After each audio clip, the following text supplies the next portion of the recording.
جواب دیا میرا کام تو سانے کو دیکھنا ہے نہ کہ صنعت کو۔ آپ نے ایک مرتبہ حضرت خواجہ حسن بصری رحمۃ اللہ علیہ کو ایک سوئی، ایک بال اور ایک موم کا ٹکڑا بھیجا اور کہلوا دیا کہ موم کی طرح جہان کو روشن اور منور رکھو اور خود کو جلاؤ، سوئی کی طرح ہمیشہ اپنی جگہ رہو اور کام کرتے جاؤ، اور پھر بال کی طرح سیدھے رہو تاکہ تمہارے سب کام درست ہوں۔ لوگوں، آنکھوں، کانوں اور زبانوں کی طرف سے منزل ربانی تک نہیں پہنچ سکتے اور نہ ہاتھ پاؤں سے کوئی کام چل سکتا ہے۔ یہ معاملہ صرف دل کے ساتھ ہے۔ کوشش یہ کرو کہ دل بیدار ہو جائے، اور جب یہ بیدار ہو گیا پھر کسی کی بھی حاجت نہیں۔ دل بیدار وہی ہے جو حق میں گم ہو جائے، اور جو اس میں گم ہو گیا اسے پھر کسی یار کی ضرورت نہیں، کہ یہی درجہ فنا فی اللہ ہے۔ فرمایا عورت وہ ہے جو خدا سے دل طلب کرے، اور جب دل مل جائے تو دل کو اسے واپس دے دے کہ اسے حفاظت سے رکھے۔ حضرت صالح قزوینی کا یہ قول سن کر جو دروازہ کھٹکھٹاتا ہے اس کے لیے ضرور کھلتا ہے۔ فرمایا کب تک آواز دیتا رہے، کھولے گا کون؟ بند کس نے کیا ہے کہ پھر کھولنے کی ضرورت لاحق ہو؟ صالح نے جو یہ سنا تو حیرت زدہ ہو کر فرمایا کہ مجھے مرد کی جہالت اور عورت کی دنائی پر تعجب ہے۔ ایک شخص رو رو کر ہائے غم پکار رہا تھا۔ آپ نے سن کر فرمایا ہائے بے غمی کہے، اگر غمگین ہوتا تو دم مارنے کی بھی ہمت نہ ہوتی۔ کچھ بزرگ حاضر خدمت ہوئے، آپ نے ان سے پوچھا کہ تم اللہ کی عبادت کس غرض سے کرتے ہو؟ ایک نے کہا آتش دوزخ کے خوف سے، دوسرے نے کہا کہ جنت کا آرام پیش نظر ہے۔ فرمایا یہ خوف و طمع کی عبادت تو بہت بری ہے۔ پوچھا پھر آپ کس لیے عبادت کرتی ہیں؟ کیا آپ کو کوئی طمع نہیں؟ فرمایا پہلے ہمسائے کی تلاش ضروری ہے، پھر گھر کی تلاش ہونی چاہیے، اس لیے دوزخ و جنت کا عدم وجود برابر ہے۔ اگر جنت و دوزخ نہ ہوتی تو کیا اس کی عبادت ہی نہ کی جاتی؟ کیا اسے اتنا بھی استحقاق نہیں تھا کہ اس کی عبادت اسی کے لیے کی جائے؟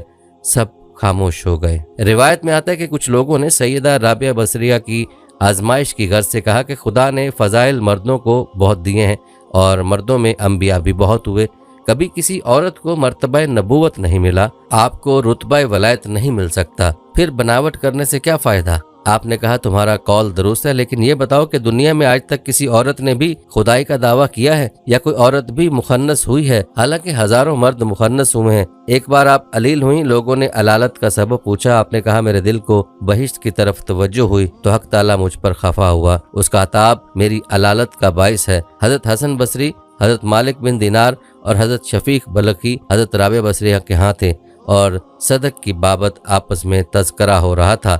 حضرت حسن بصری نے کہا کہ وہ شخص اپنے دعوے میں صادق نہیں ہے جسے اس کا مالک مارے اور وہ صبر نہ کرے۔ حضرت رابعہ نے کہا اس قول سے خودی کی بو آتی ہے۔ پھر حضرت شفیق بلخی نے فرمایا وہ شخص اپنے دعوے میں صادق نہیں ہے جسے اس کا مالک مارے اور وہ شکر نہ کرے۔ حضرت رابعہ نے فرمایا اس سے بہتر تعریف صادق کی ہونی چاہیے۔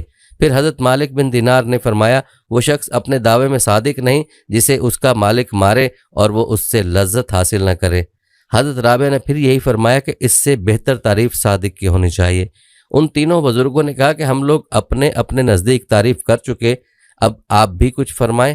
حضرت رابعہ بصری نے فرمایا وہ شخص اپنے دعوے میں صادق نہیں جس کو اپنے مولا کا دیدار حاصل ہو اور وہ اپنے زخم کی تکلیف کو بھول جائے۔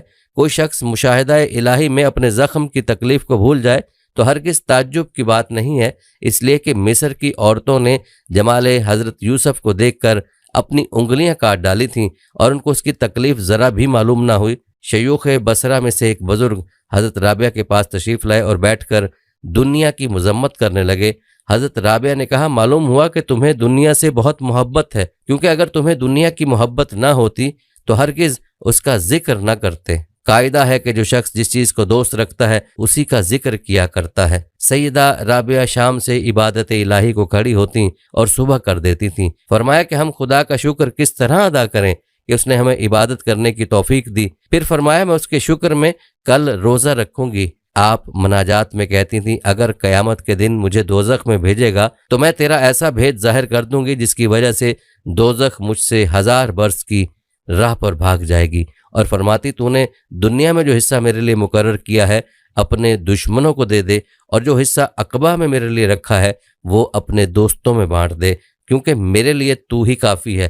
اور فرمایا میں دوزخ کی خوف سے تیری عبادت کروں تو تو مجھے دوزخ میں جلا، اور اگر جنت کی آرزو کی وجہ سے عبادت کروں تو جنت مجھ پر حرام کر، اور اگر تجھ سے چاہوں تو اپنا جمال مجھے نصیب کر، اور فرمایا خدا اگر مجھے دوزخ میں بھیجے گا میں فریاد کروں گی کہ میں نے تجھے دوست رکھا، دوست دوست کے ساتھ یہ معاملہ نہیں کرتا۔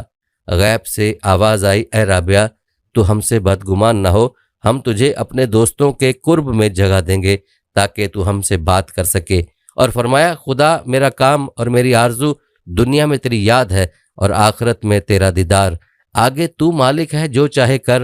ایک شب کو عبادت کرتے وقت رابعہ بصری نے فرمایا خدایا میرے دل کو حاضر کر یا میری بے دلی کی عبادت کو قبول کر لے۔ جب آپ کی وفات کا زمانہ قریب ہوا، جو مشائخ آپ کے قریب تھے ان سے آپ نے فرمایا تم لوگ اٹھ جاؤ اور فرشتوں کے واسطے جگہ خالی کر دو۔ سب باہر چلے آئے اور دروازہ بند کر دیا گیا۔ ایک آواز سب لوگوں نے سنی، وہ آواز یہ تھی، اے نفس مطمئنہ اپنے پروردگار کی طرف رجوع کر۔ اس کے بعد دیر تک کوئی آواز نہ آئی، لوگ اندر گئے، دیکھا کہ آپ کا وصال حق ہو چکا۔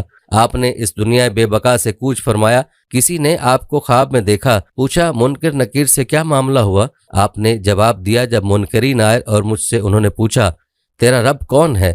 میں نے کہا کہ پلٹ جاؤ اور خدا سے کہو کہ جب تو نے ایک عورت کو باوجود اس کے کہ تجھے تمام مخلوق کا خیال تھا کبھی فراموش نہ کیا، پھر وہ کیوں کر تجھے بھول جاتی؟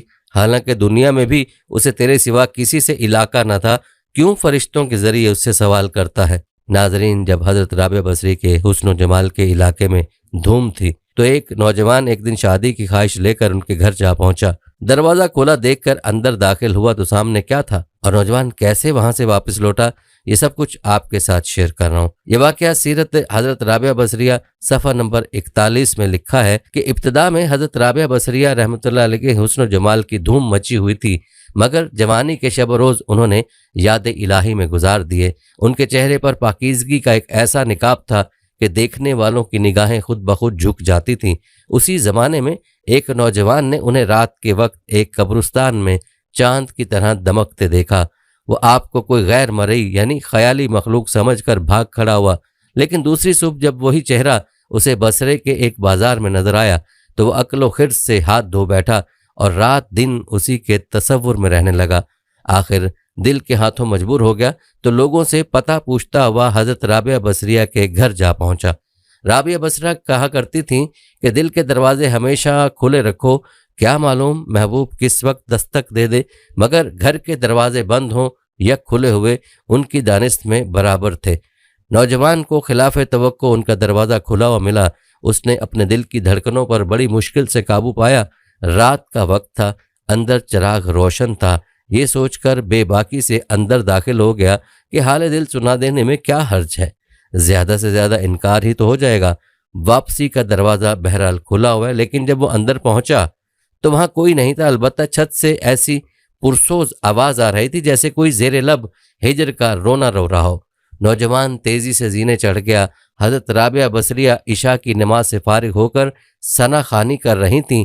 پروردگار، ستارے روشن ہو گئے، لوگ سو گئے، بادشاہوں نے دروازے بند کر لیے، ہر محبوب اپنے محبوب سے محو راز و نیاز ہے اور میں تیرے سامنے کھڑی ہوں۔ نوجوان پر سکتہ طاری ہو گیا۔ اسی اثنا میں حضرت رابعہ بصریہ نے پلٹ کر اسے ایسی قہر آلود نظروں سے دیکھا کہ اس کی زبان گنگ ہو گئی۔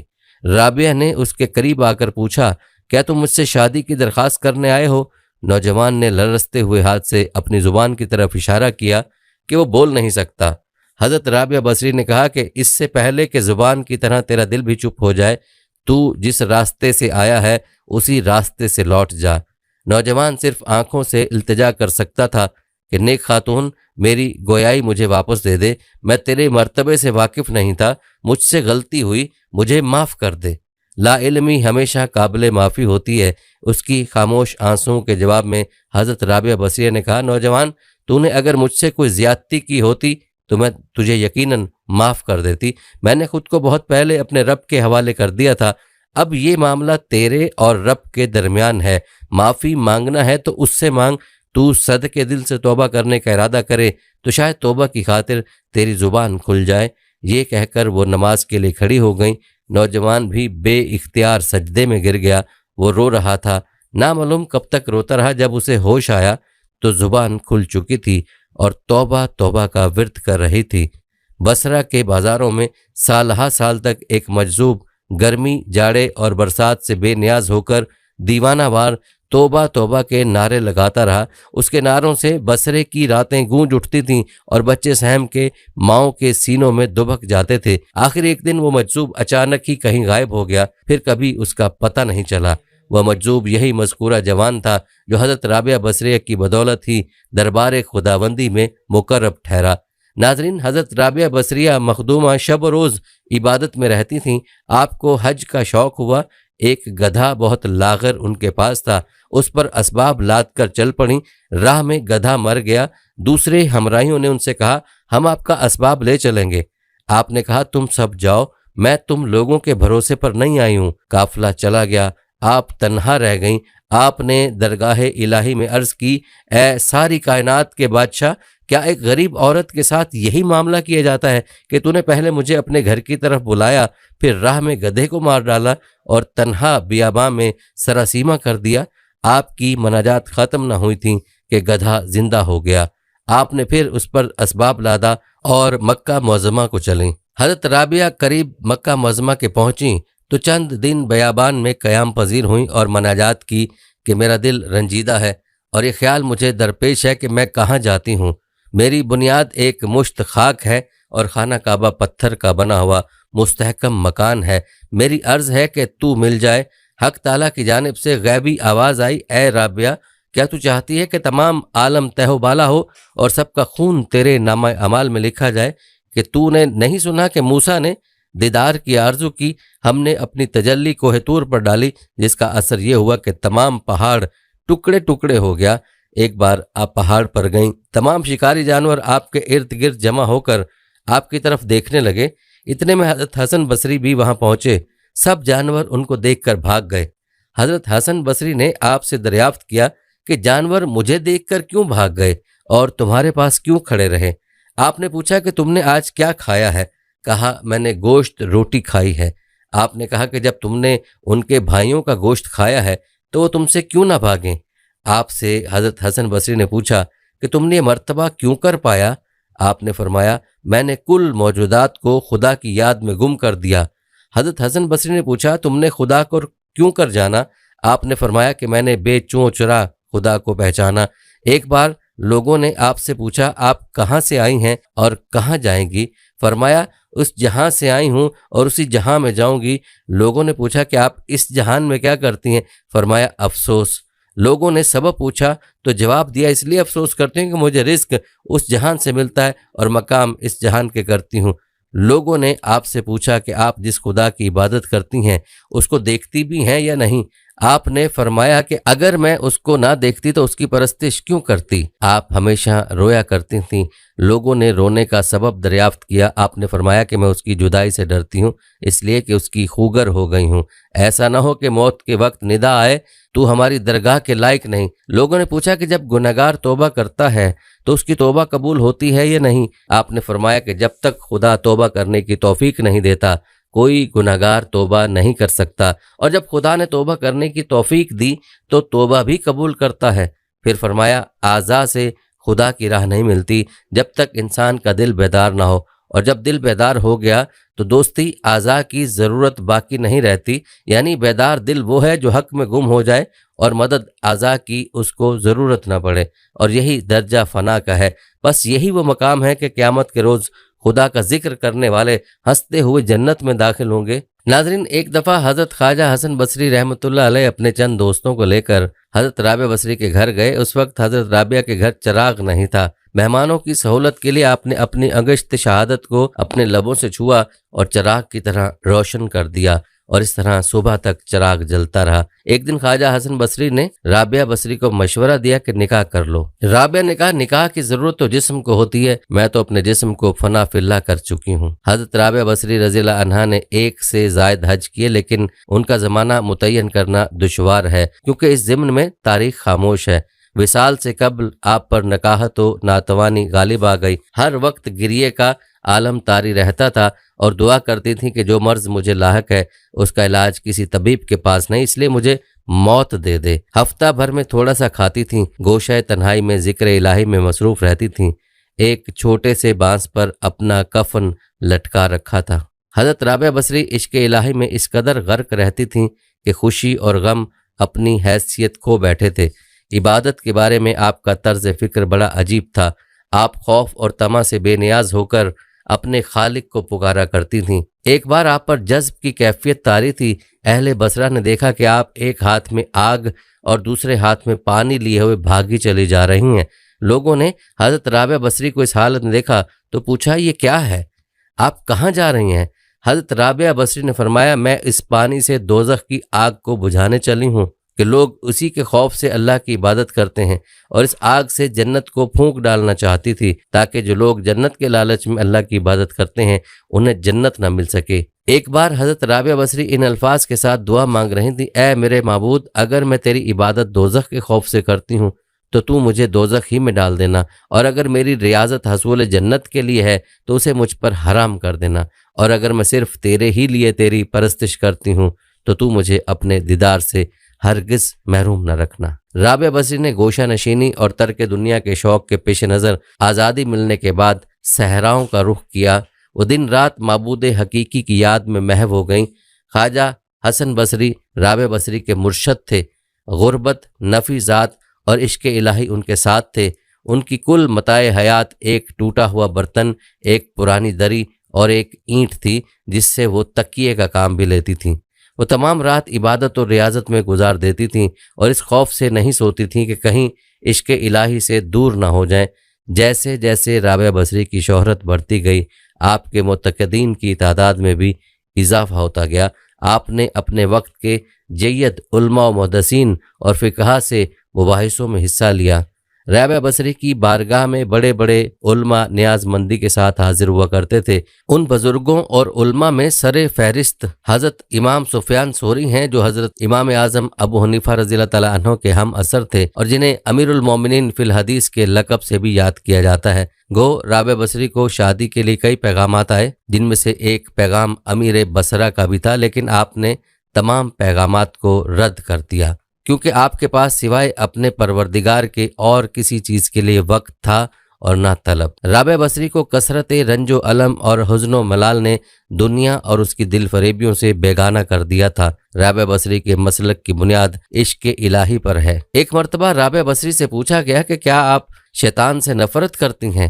رابعہ بصری نے جواب دیا کہ خدا کی محبت نے میرے دل میں اتنی جگہ ہی نہیں چھوڑی کہ اس میں کسی اور کی نفرت یا محبت سما سکے۔ جب ایک مرتبہ رابعہ بصری ساحل فرات پر موجود تھیں تو حسن بصری بھی وہاں پہنچ گئے اور پانی پر مصلی بچھا کر فرمایا کہ آئیے ہم دونوں نماز ادا کریں۔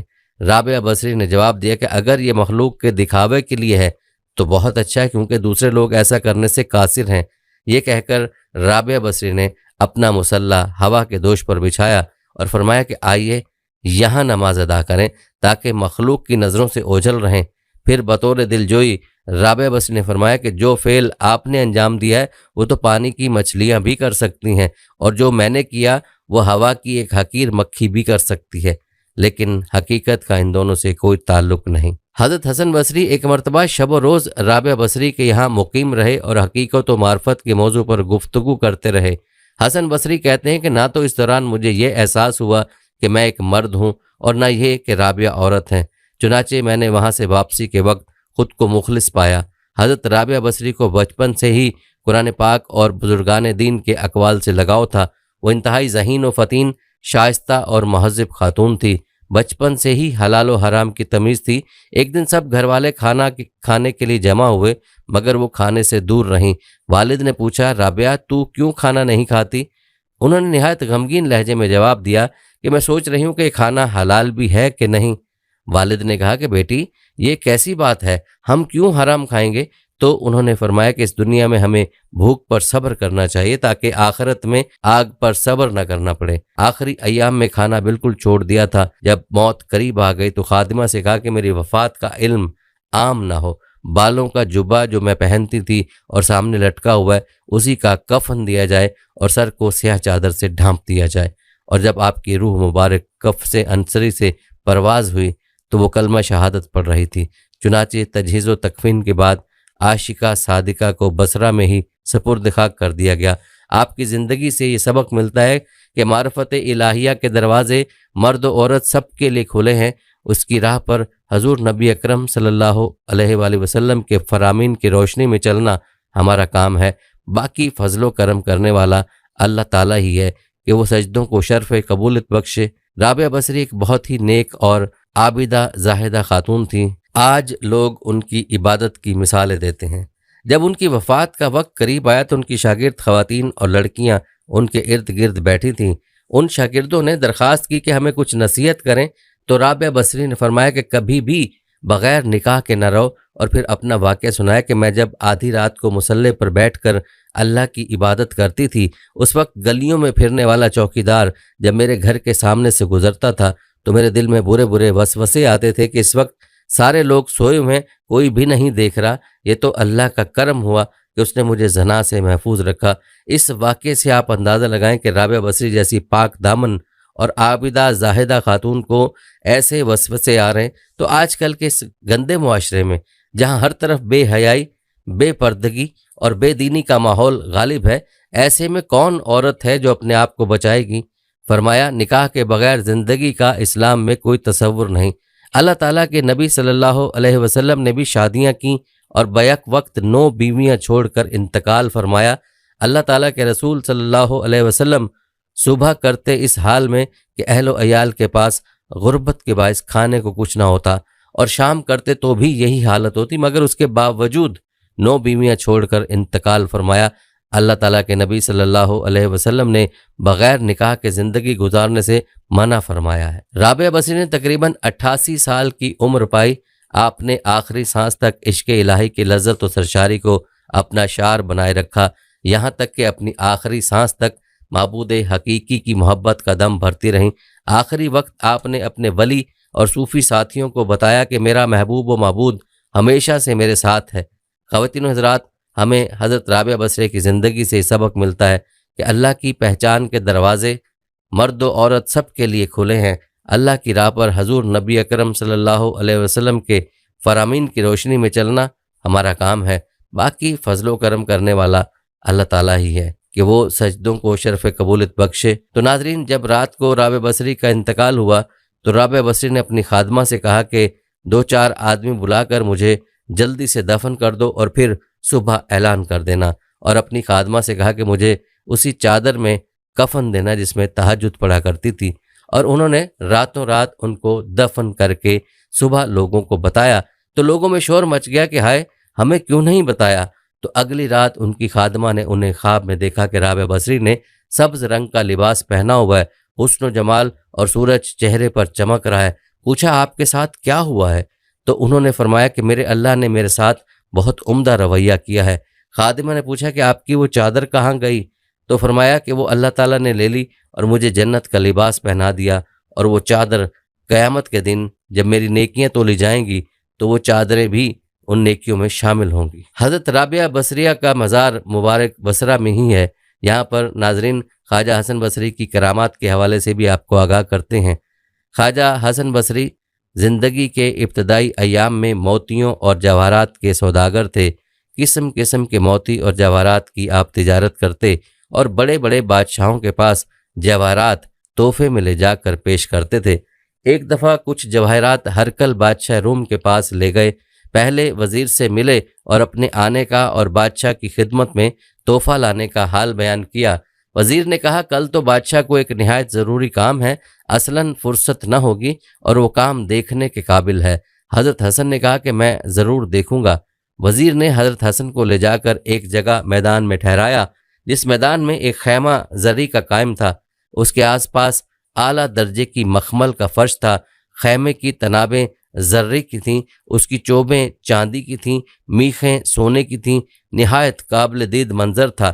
وزیر نے حضرت حسن کو خیمے کے عقب میں چلمن کے پیچھے کھڑا کیا کہ جس جگہ سے حضرت حسن نے سارا تماشا دیکھ لیا، لیکن وہ خیمہ دراصل شاہ ہرکل کے عزیز فرزند کی قبر پر کھڑا تھا، اور آج اس کی سالانہ برسی کا دن تھا۔ بادشاہ سالانہ رسم تعزیت ادا کرنے یہاں آیا تھا۔ حضرت حسن نے دیکھا کہ پہلے ایک جماعت مقدس عیسائی لوگوں کی خیمے کے اندر آئی اور قبر کے پاس کھڑے ہو کر پڑھنے لگی اور پھر روتے ہوئے نکل کر چلے گئے۔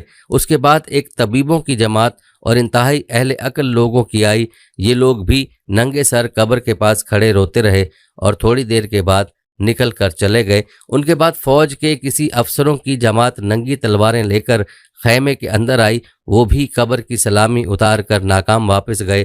فوجی لوگوں کے بعد ایک جھنڈ نوجوان عورتوں کا آیا جن کے سر کے بال کھلے تھے، ان کے ہاتھوں میں سونے کی تھالیاں تھیں جن میں موتی اور جواہرات بھرے تھے۔ ان عورتوں نے قبر کا طواف کیا اور بہت سا رو کر یہ بھی خیمے سے باہر چلی گئیں۔ ان سب کے بعد بادشاہ خود خیمے کے اندر آیا اور قبر کے پاس کھڑا ہو کر کہنے لگا، بیٹا تو مجھے بہت پیارا تھا مگر افسوس کہ تو مر گیا۔ اگر مجھے یہ معلوم ہو جائے کہ جس نے تیری جان لی ہے وہ ان بڑے بڑے راہبوں اور پادریوں کا کہا مان کر تیری جان واپس کر دے گا تو یہ بڑے بڑے عیسائی راہب اسی کام کے لیے تیرے پاس حاضر ہیں، مگر میں جانتا ہوں کہ ان کے کہنے سے کچھ نہ ہوگا۔ اگر مجھے یہ معلوم ہو جائے کہ عقل مندوں اور طبیبوں کی تدبیر کرنے سے تیری جان خدا تجھے بخش دے گا تو یہ بہت بڑی جماعت طبیبوں اور بڑے بڑے عقل مندوں کی تیری قبر کے پاس کھڑی ہے اور تیری رہائی کی تدبیریں کرنے کو موجود ہے، مگر میں جانتا ہوں کہ تجھے ایسے زبردست نے مارا ہے کہ اس کے سامنے کسی کی تدبیر نہیں چلتی۔ اے فرزند، اگر مجھے یہ معلوم ہو جائے کہ جس نے تیری جان نکالی ہے وہ کسی بڑی فوج سے ڈر کر تجھے چھوڑ دے گا تو یہ کثیر فوج اور فوج کے افسر تجھے قید سے چھڑانے کو تیری قبر کے پاس موجود ہیں، لیکن جس نے تجھے قید کیا ہے وہ ایسا زبردست خدا ہے کہ کوئی فوج اس کے سامنے کوئی ہستی نہیں رکھتی۔ اے فرزند، اگر مجھے معلوم یہ ہو جائے کہ جس نے تجھے مارا ہے وہ حسین اور خوبصورت عورتوں کا طالب ہے اور حسین عورتیں لے کر تجھے چھوڑ دے گا تو یہ خوبصورت عورتوں کی جماعت حاضر ہے، مگر میں جانتا ہوں کہ نہ وہ حسین عورتوں کا طالب ہے نہ مال و جواہر کا خواستگاہ، اور اب وہ تجھے کسی طرح نہیں چھوڑے گا، اس لیے میں اب تجھ سے پھر 1 سال کے لیے رخصت ہوتا ہوں۔ یہ کہہ کر بادشاہ خیمہ سے باہر نکل آیا اور سب لوگ قبر کے پاس سے رخصت ہوئے۔ حضرت حسن نے یہ واقعہ دیکھا تو دل پر ایسا اثر پڑا کہ دنیا سے طبیعت یکلخت ہٹ گئی اور آپ نے آئندہ دنیا کے جواہرات بیچنے چھوڑ کر آخرت کے جواہرات خریدنے شروع کر دیے اور دنیا کے جملہ کاروبار سے الگ ہو کر اس فکر میں پڑ گئے کہ آخرت کا زاد راہ مہیا کریں، اور بصرے میں آ کر قسم کھائے کہ اب اس دنیا میں کبھی ہنسوں گا نہیں، اور پھر عبادت و مجاہدے میں کچھ اس طرح مشغول ہو گئے کہ اس زمانے میں کوئی ویسا نہ تھا، اور 70 برس تک تادم زیست بے وضو نہ رہے۔ ایک مرتبہ رات کے وقت خواجہ حسن بصری اپنے گھر میں بیٹھے ہزاروں قطار رو رہے تھے۔ آپ کے عقیدت مندوں نے عرض کی، یا حضرت آپ کیوں روتے ہیں؟ آپ پر تو اللہ تعالیٰ کا بڑا فضل و کرم ہے، آپ عبادت گزار متقی اور پرہیزگار ہیں، آپ کا شمار اللہ تعالیٰ کے مقبول بندوں میں ہوتا ہے، پھر آپ کے رونے کا سبب کیا ہے؟ حسن بصری رحمۃ اللہ نے ارشاد فرمایا کہ میں اس خیال سے رو رہا ہوں کہ کہیں میری ناسمجھی اور بھول سے کوئی ایسا کام مجھ سے سرزد نہ ہو گیا ہو جو میری پروردگار کو پسند نہ ہو، یا میں نے غلطی سے اپنا قدم کسی ایسی جگہ پر نہ رکھ دیا ہو کہ جس جگہ پر جانا میرے اللہ تعالیٰ کو پسند نہ ہو۔ اگر کبھی مجھ سے ایسا ہو گیا تو کہیں ایسا نہ ہو کہ میں اللہ تعالیٰ کی بارگاہ سے راندہ جاؤں اور اللہ تعالیٰ میری کوئی بھی عبادت قبول نہ فرمائے۔ ایک مرتبہ حضرت خواجہ حسن بصری نے اپنے ملازم کو کہا، میرے لیے بازار سے نان اور مچھلی لا۔ جب وہ لایا اور سامنے رکھی تو آپ نے فرمایا، معاذ اللہ، گناہگار بندے کو ایسا لذیذ کھانا کھانے سے کیا سروکار؟ نوکر نے کہا، حضور میں تو آپ کے ارشاد پر نان اور مچھلی لایا تھا۔ آپ رونے لگے، 40 دن تک کوئی چیز نہ کھائی اور فرمایا، اے میرے نفس، میں نے تجھے سزا دی کہ تو لذیذ کھانے کی خواہش کرتا ہے؟ اسی طرح آپ نے تزکیہ نفس کے لیے اپنے نفس کو سمجھایا کہ اللہ کی راہ میں چلنے کے لیے اللہ جو عطا کرے اسے قبول کرو، خود خواہش نہ کرو۔ حضرت خواجہ حسن بصری کا ارشاد کہ جو شخص کسی بد طبقہ کے لوگوں سے راہ و رسم پیدا کرتا ہے تو دراصل یہ اس کی اپنی برائی اور شرارت کا نتیجہ ہے، کیونکہ اگر اس کی سرشت میں بھلائی ہوتی تو از خود نیک و طاہر لوگوں کی صحبت کی طرف راغب ہوتا۔ چنانچہ ہر برے آدمی کو کسی دوسرے شخص یا صحبت پر الزام لگانے کی بجائے اپنے آپ کو ملامت کرنا چاہیے کہ وہ اپنی نااہلیت اور نالائکی کے سبب برائی کے کنویں میں گرا۔ ان لوگوں کا شیوا ہوتا ہے کہ وہ صوفیہ کے گرد اپنی خواہشوں کے حصول کے لیے جمع ہو جایا کرتے ہیں اور نام نہاد صوفی بھی بن جاتے ہیں۔ ان میں سے کئی تو جب مطلب براری نہ ہو تو اپنی راہ لیتے ہیں اور صوفیہ کرام کے منکر بھی ہو جاتے ہیں، مگر جو لوگ خدا کی رضا کی خاطر اولیاء کرام کے ہاں حاضر ہوتے ہیں وہ نہ صرف صوفیہ کی نظر میں مقبول و منظور ہو جاتے ہیں بلکہ خداوند کریم بھی ان کو برگزیدہ مقام عطا فرماتا ہے۔ اور یہی فرق ہے نیک اور بد لوگوں میں۔ کہ انہیں دنیاوی مقاصد کا حصول کرنا ہوتا ہے، جبکہ نیک لوگوں کو آخرت کی دولت، بزرگان دین کی نظر عنایت اور رسول کی شفاعت اور اللہ کی رضا پیش نظر ہوتی ہے۔ حضرت عمر رضی اللہ تعالیٰ عنہ بن عبدالعزیز جب خلیفہ بنے تو انہوں نے حضرت حسن بصری کے نام ایک خط بھیجا، جس میں تحریر تھا کہ میرے رفیق، تم جانتے ہو کہ میں ایک بہت بڑے کام میں مبتلا ہوا ہوں، مجھے کچھ نصیحت فرمائیے، اور آپ کے ساتھی جو اللہ کے ولی ہیں ان میں سے کسی ایک کو میرے پاس بھیج دیجیے تاکہ اس کے ساتھ رہنے سے مجھے کچھ آسانی ہو سکے۔ حضرت عمر بن عبدالعزیز کے اس خط کے جواب میں حضرت خواجہ حسن بصری نے لکھا کہ امیر المومنین کا خط میں نے پڑھا اور اس میں جو ارشاد کیا گیا تھا اسے بھی سمجھ لیا۔ آپ نے جو یہ فرمایا ہے کہ اس کے ساتھ رہنے سے مجھے آسانی ہو جائے گی، تو تم سمجھ لو کہ جیسے شخص کی تم تمنا کرتے ہو وہ تمہارے نزدیک بھی نہیں آئے گا اور تم سے فارغ ہوگا، اور جو شخص کے تمہارے پاس آئے گا اس جیسے کی تمہیں ضرورت نہیں ہے، اس کے ساتھ سے تمہیں کوئی آسانی اور فائدہ حاصل نہیں ہوگا۔ اور تم نے جو نصیحت کے لیے لکھا ہے تو جان لو کہ جو کوئی اللہ تعالیٰ سے ڈرتا ہے سب لوگ اس سے ڈرتے ہیں، اور جو کوئی اللہ تعالیٰ سے شرم رکھتا ہے تو لوگ بھی اس سے شرم رکھتے ہیں، اور جو کوئی اللہ تعالیٰ کی بارگاہ میں اپنے گناہوں پر دلیری کا اظہار کرتا ہے تو سب لوگ اس پر دلیر ہو جاتے ہیں، اور جو کوئی آج امن میں ہے کل کو خستہ حال ہوگا، اور جو آج خستہ حال ہے کل کو امن میں ہوگا، اور جو کوئی اپنے آپ پر تکبر کیے ہوگا وہ دنیا اور آخرت میں معزول ہوگا۔ دنیا کی تمام نیکیوں کا نچوڑ صبر کرنا ہے، اور صبر کا اجر سب سے زیادہ ہے، اور اپنے سب کاموں میں اللہ تعالیٰ کی پناہ اور مدد کا طلبگار، اپنے سب کاموں میں اللہ تعالیٰ کی پناہ اور مدد طلب کر تاکہ تجھے مدد ملے، اور اس پر بھروسہ رکھ تاکہ کاموں میں تیری مدد ہو۔ اور جو کوئی آنکھ کو آزاد چھوڑ دیتا ہے کہ جو کچھ چاہے وہی دیکھے تو اس کا غم طویل ہو جاتا ہے، اور جو کچھ زبان کو کھلی چھوڑ دیتا ہے کہ جو کچھ چاہے وہی کہے وہ گویا اپنے آپ کو ہلاکت میں ڈالتا ہے۔ میری سوچ کے مطابق جو باتیں میں نے تمہیں بتائی ہیں وہ تجھے راہ راست پر قائم رکھنے کے لیے کافی ہیں۔ ایک دفعہ کا ذکر ہے کہ ایک مجلس میں حضرت خواجہ حسن بصری اور عرب کا مشہور شاعر فرزوق دونوں موجود تھے۔ حضرت خواجہ حسن بصری تقوی اور پرہیزگاری میں، اور فرزوق شاعر برائی اور بدکاری میں شہرت رکھتا تھا۔ اس مجلس میں سے اچانک ایک شخص نے آواز دی کہ اس مجلس میں ایک شخص ایسا ہے کہ جو سب سے بہتر اور افضل ہے، اور ایک شخص ایسا ہے جو سب سے برا اور بدتر ہے۔ فرزوق شاعر نے اس آواز کو سن کر حضرت خواجہ حسن بصری سے کہا کہ حضرت یہ آوازیں کیسی ہیں؟ حضرت خواجہ حسن بصری نے فرمایا مجھے کیا خبر کہ سب سے بہترین کون ہے اور سب سے بدترین کون ہے، یہ بات تو بے شک اللہ تعالیٰ ہی جانتا ہے۔ فرزوق شاعر حضرت خواجہ حسن بصری سے مخاطب ہو کر بولا، حضور اس مجلس میں بدترین شخص میں ہوں۔ قضائے الہی سے کچھ مدت بعد فرزوق شاعر کا انتقال ہو گیا۔ عارفین میں سے ایک شخص نے اس کو عالم ارواح میں دیکھا اور اس سے پوچھا کہ تم پر کیسی گزری اور تیرے ساتھ اللہ تعالیٰ نے کیا معاملہ کیا؟ فرزوق نے جواب دیا کہ مرنے کے بعد جب فرشتے مجھے لے کر چلے تو میں سخت ڈرا اور شدید خوف زدہ ہو کر کانپنے لگا۔ تب مجھے ایک آواز آئی، اے فرزوق، تجھے تو اسی دن بخش دیا گیا تھا جس دن تو نے اپنے آپ کو بدترین شخص سمجھ لیا تھا۔ جو شخص اپنے آپ کو عاجز بنا لیتا ہے اللہ اس پر مہربان ہو جاتا ہے۔ ایک دن حضرت خواجہ حسن بصری ایک جنازے میں شریک ہوئے۔ نماز جنازہ پڑھانے کے بعد جب لوگوں نے میت کو قبر میں دفن کر دیا تو حضرت حسن بصری اس قبر پر بیٹھ کر بہت روئے۔ پھر آپ نے وہاں پر موجود لوگوں کو خطاب کرتے ہوئے فرمایا کہ اے لوگوں سنو، اول و آخر قبر ہے، پھر تم اس بات سے کیوں نہیں ڈرتے جب تمہارا اول و آخر یہی ہے؟ تو پھر اے غفلت میں پڑے ہوئے لوگوں، اول و آخر کو ٹھیک کر لو۔ حضرت حسن بصری کا یہ واز فرمانا تھا کہ بہت سے لوگ اپنی خطاؤں کو یاد کر کے زاروں قطار روئے اور بارگاہ رب العزت میں سچے دل سے توبہ کر کے نیک اعمال پر عمل پیرا ہو گئے۔ سعید بن ابی مروان کا کہنا ہے کہ ایک مرتبہ میں مسجد میں حضرت حسن بصری کی مجلس میں بیٹھا ہوا تھا اور آپ واز فرما رہے تھے۔ اسی اثنا میں حجاج بن یوسف نے اپنے ایک خادم کے ساتھ مسجد میں داخل ہوا اور ایک مقام پر کھڑے ہو کر اس نے دیکھا کہ حضرت حسن بصری کے گرد لوگوں کا بہت بڑا اجتماع ہے۔ چنانچہ وہ حضرت حسن بصری کی جانب چل دیا۔ جب آپ نے حجاج کو اپنی طرف آتے ہوئے دیکھا تو اپنی جگہ چھوڑ دی۔ اس طرح حجاج اس چھوڑی ہوئی جگہ پر یعنی میرے اور حضرت حسن بصری کے درمیان بیٹھ گیا۔ حضرت حسن بصری نے حجاج کی طرف بالکل توجہ نہ فرمائی اور اسی طرح واز فرماتے رہے جیسا کہ ہر روز فرماتے تھے۔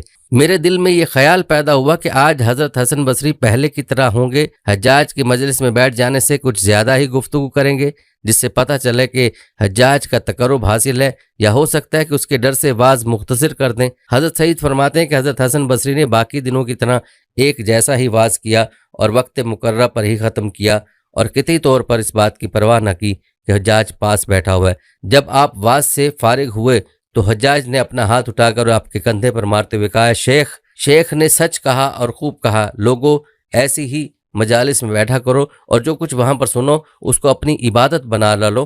مجھے یہ حدیث مبارکہ پہنچی ہے کہ حضور نبی صلی اللہ علیہ وسلم نے ارشاد فرمایا، بے شک ذکر کی مجالس جنت کے باغات ہیں اور ہم لوگ دنیا کے انتظام میں مبتلا ہو گئے، ورنہ ان مجالس میں ہم سے زیادہ تم نہ بیٹھتے، اس لیے کہ ہم ان مجالس کی خوبیاں زیادہ جانتے ہیں۔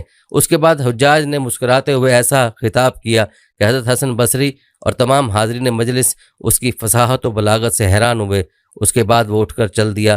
اسی اثنا میں شام کا ایک شخص حضرت حسن بصری کے پاس آیا اور اسی جگہ پر جہاں پر کہ حجاج بیٹھا تھا کھڑا ہو کر کہنے لگا، اے مسلمانوں، اللہ کے بندو، تمہیں حیرت نہیں ہوئی کہ میں ایک ضعیف آدمی ہوں اور جہاد کرتا ہوں؟ گھوڑا خچر اور خیمے کی مجھے تنگی ہے اور میرے پاس 300 درہم ہے جو مجھے لوگوں نے دیے ہیں، میری 7 بیٹیاں ہیں۔ غرض یہ کہ اس بوڑھے نے اپنی غربت کی شکایت کی۔ حضرت حسن بصری اور وہاں پر موجود تمام لوگوں کو اس پر ترس آیا۔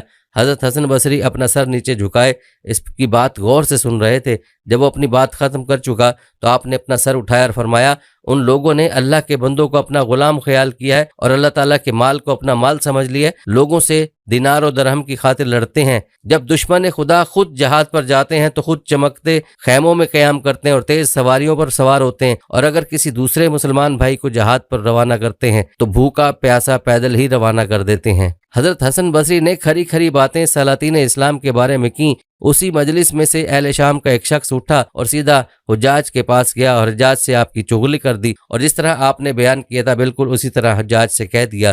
چنانچہ کچھ دیر کے بعد حجاج کی طرف سے ایک آدمی آیا اور آپ سے کہا کہ آپ کو حجاج نے بلایا ہے۔ حضرت حسن بصری اس کے ساتھ چل دیے۔ ہمیں خطرہ پیدا ہوا کہ دیکھتے ہیں ان کھری کھری باتوں کا کیا نتیجہ نکلتا ہے۔ تھوڑی دیر کے بعد آپ مسکراتے ہوئے واپس تشریف لے آئے۔ میں نے آپ کو بہت کم ہنستے ہوئے دیکھا، آپ کی عادت ہمیشہ سے مسکرانے کی رہی۔ چنانچہ واپس آ کر اپنی جگہ پر بیٹھ گئے۔ آپ نے امانت کی عظمت کے بارے میں بیان فرمایا اور ارشاد فرمایا کہ ایک دوسرے کے پاس بیٹھنے میں بھی امانت ہے۔ شاید تم یہ خیال کرتے ہوگے کہ خیانت ایک سوائے درہم و دینار کے اور کسی شے میں نہیں ہے، حالانکہ سب سے بڑی خیانت یہ ہے کہ تم لوگ ہمارے پاس بیٹھو اور ہم تم پر اعتبار کر کے کچھ باتیں کریں، پھر تم اس کو ایک آگ کے شعلے کے پاس جا کر بیان کر دو۔ میرے ساتھ یہ ہوا کہ جب میں اس شخص حجاج کے پاس گیا تو اس نے مجھ سے کہا کہ آپ اپنی زبان کو سنبھال کر رکھیں، آپ نے یہ جو الفاظ کہے ہیں کہ دشمن خدا خود جہاد پر جاتا ہے تو ایسا اہتمام کراتا ہے، اور جب دوسرے کو جہاد پر روانہ کرتا ہے تو اس طرح کرتا ہے، ایسی ویسی باتیں نہ کرو۔ ہمیں ان باتوں کی کوئی پرواہ نہیں ہے کہ تم لوگوں کو ہمارے خلاف بھڑکاؤ، اور نہ ہم اس بات سے آپ کی نصیحت کو لغو جانیں، لیکن آپ کی اس طرح کی گفتگو نہیں کرنی چاہیے۔ حضرت حسن بصری نے فرمایا کہ اس طرح اللہ تعالیٰ نے اس کو مجھ سے دور کیا۔ جب یزید بن عبد الملک دمشق میں مسند خلافت پر متمکن ہوا تو اس نے عراق و خراسان پر عمر بن حبیرہ کو گورنر بنا کر بھیجا۔ عمر بن حبیرہ نے اپنے دربار میں حضرت حسن بصری، امام محمد سیرین اور امام شابی کو طلب کیا اور ان سے کہا کہ اللہ تعالیٰ نے یزید بن عبد المالک کو اپنے بندوں پر خلیفہ مقرر کیا ہے اور مجھے خلیفہ نے گورنری کے منصب پر فائز کیا ہے، لہذا مجھے جو بھی حکم خلیفہ کی طرف سے ملتا ہے میں بغیر حیل و حجت کے اس کی تعمیل کرتا ہوں۔ آپ حضرات کی اس بارے میں کیا رائے ہے؟ گورنر عمر بن حبیرہ کی اس سیاسی گفتگو کو سن کر حضرت خواجہ حسن بصری گویا ہوئے اور جرت و بے باکی کا مظاہرہ کرتے ہوئے ارشاد فرمایا، اے ابن حبیرہ، تم یزید بن عبد الملک کے بارے میں اللہ تعالیٰ سے ڈرو اور اللہ تعالیٰ کے معاملے میں ہرگز یزید بن عبد الملک سے نہ ڈرو، اس لیے کہ اللہ تعالیٰ تجھے دونوں جہانوں میں یزید بن عبد الملک کے شر سے بچا سکتا ہے، لیکن یزید بن عبد الملک تجھے اللہ تعالیٰ کے قہر و غضب سے ہرگز نہیں بچا سکتا۔ یاد رکھو وہ قہار و جبار جلد ہی تیرے پاس ملک الموت کو بھیجے گا جو تیرے اس عالیشان محل اور خوبصورت تخت سے تجھے ایک ہی لمحے میں اندھیری، تاریک اور تنگ قبر میں پہنچا دے گا۔ وہاں پر تجھے سوائے تیرے اعمال کے کوئی کام نہیں دے گا، اس لیے تو اللہ تعالیٰ کے فرمان کے خلاف کسی بادشاہ کے حکم کو نہ مان، کیونکہ خالق کی معصیت میں کسی مخلوق کی فرما برداری قطعی طور پر روا نہیں۔ حضرت خواجہ حسن بصری کی اس جرت مندانہ تقریر کو سن کر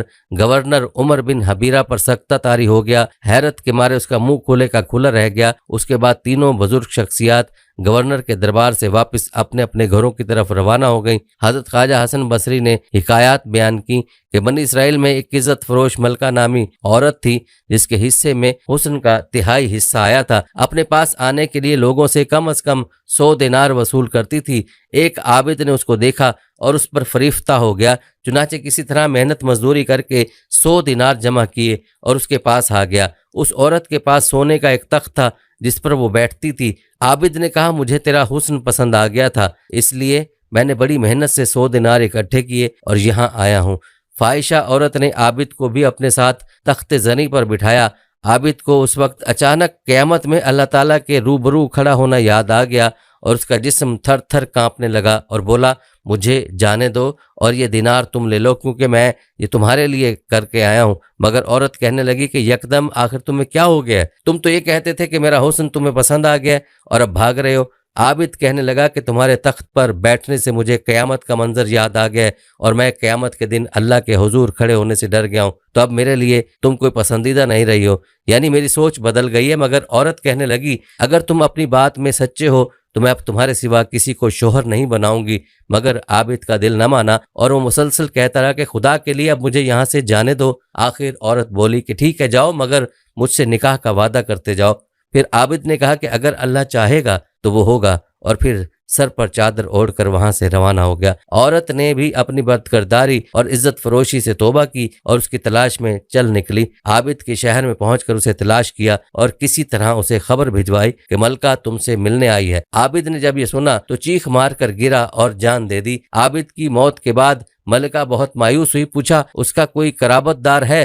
لوگوں نے بتایا کہ اس عابد کا ایک بھائی ہے، وہ بھی فقیر ہے۔ ملکہ نے عابد کی محبت میں اس کے بھائی سے نکاح کیا جس سے اس کے 7 بیٹے پیدا ہوئے اور سب کے سب نیک اور صالح پرہیزگار ہوئے۔ اور حضرت خواجہ حسن بصری نے اس حکایت سے یہ بات اخذ کی کہ جو شخص رزق حلال کمائے گا اللہ تعالیٰ اسے برائیوں سے محفوظ رکھے گا۔ ناظرین، بس آخر میں یہ کہوں گا کہ قرآن و حدیث کی روشنی میں امت مسلمہ 1600 سال سے اس بات پر مکمل طور سے متفق ہے کہ اللہ تعالیٰ جس طرح معجزہ انبیاء کرام کے ذریعے ظاہر کرتا ہے، وہیں کرامات اپنے متقی پرہیزگار بندوں کے ذریعے بھی ظاہر کرتا ہے۔ ہندوستان و پاکستان کے علماء کی طرح پوری دنیا کے علماء، خاص طور پر سعودی عرب کے علماء بھی اس بات پر متفق ہیں کہ اللہ کے حکم سے اللہ والوں کے ذریعے سے ایسے اعمال ظاہر ہوتے ہیں جن کا احاطہ انسان کی عقل نہیں کر پاتی۔ حضور اکرم صلی اللہ علیہ وسلم نے ارشاد فرمایا کہ اللہ تعالیٰ فرماتا ہے جس نے میرے کسی ولی سے دشمنی کی اسے میری طرف سے اعلان جنگ ہے، اور میرا بندہ میری طرف سے فرض کی ہوئی ان چیزوں سے جو مجھے پسند ہیں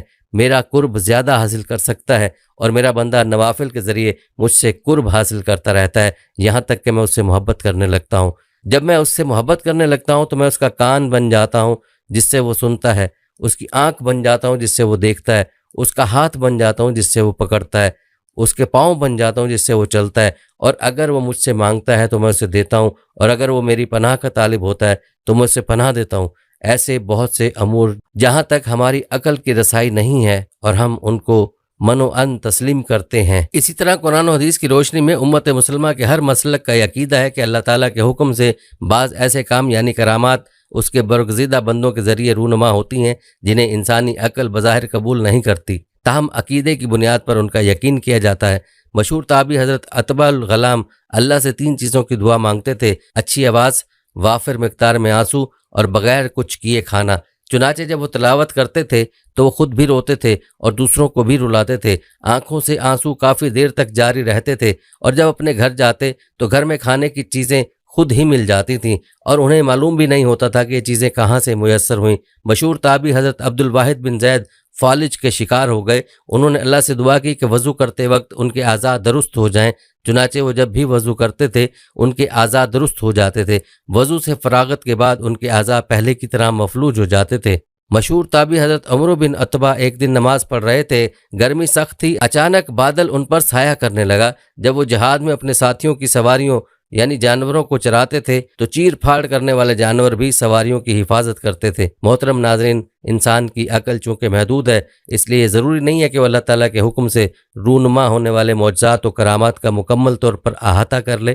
لہٰذا ایک سلیم الطبع دین سمجھ کر تقاضا یہ ہے کہ ہمیں ایسے لوگوں کی شناخت کرنی چاہیے جن کا واحد مشن دین اسلام کی تضحیق و تذلیل اور ملت اسلامیہ میں انتشار پیدا کر کے اسلام دشمن طاقتوں کی خدمت کرنا ہے۔ اپنی ذات کا محاسبہ کرنے کے ساتھ ساتھ ہم اللہ تعالیٰ کے حضور میں دعا ہے کہ مسلمانوں کو اخوت و محبت کے اصول پر کاربند رہ کر دین اسلام پر چلنے اور دوسروں کو اس کی دعوت دینے والا بنائے، اور اللہ پاک حضرت رابعہ بصری اور امام حسن بصری رحمۃ اللہ تعالیٰ علیہم اجمعین کے درجات کو مزید بلند فرمائے اور جنت الفردوس میں اعلیٰ مقام عطا فرمائے۔ آمین ثم آمین یا رب العالمین۔